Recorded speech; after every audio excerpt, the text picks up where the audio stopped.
In this video, I'm going to show you how to do an elephant's trunk pose. So for elephant's trunk, it gets its name because it looks exactly like an elephant's trunk once you get there. And I'll show you a variation with the block and without the block. So the first thing I'm going to do is bend this knee, lift it up, wrap it around my bicep here. Now I can bring it as far up as I like to. If you're a little tight through the hamstrings, you might not be able to get up quite as high. And so just make sure you're nice and stretched through your hamstring. So knee is going to come up and in like this. And then I'm going to plant the hand right here.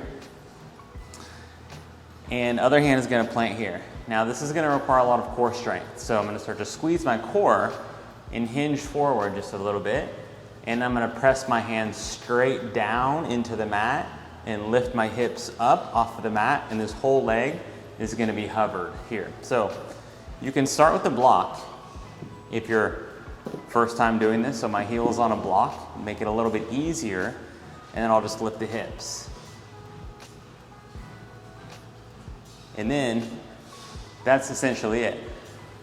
To remove the block, it's just the same thing. So I'm going to start to shift my weight forward, press my hands down, lift my hips up, and I can point the toes. So it looks like an elephant's trunk. Now I don't know if you can see it from the straight angle that I'm all the way lifted up.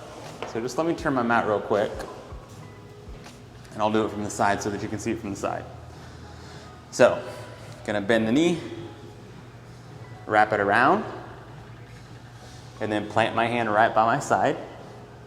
It doesn't have to be right next to my hip, just wherever's comfortable here for you. Other hand plants down. Gonna shift my weight forward just a little bit, press my hands down and lift everything up and lift the leg. Can point my toes or flex.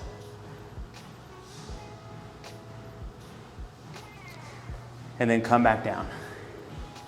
So it looks like an elephant's trunk, right? Because this leg is out and this knee is like the horn of the elephant. So a really cool pose, really good for the core, really good for the core strength and arm strength. So have fun with that. That is elephant's trunk pose.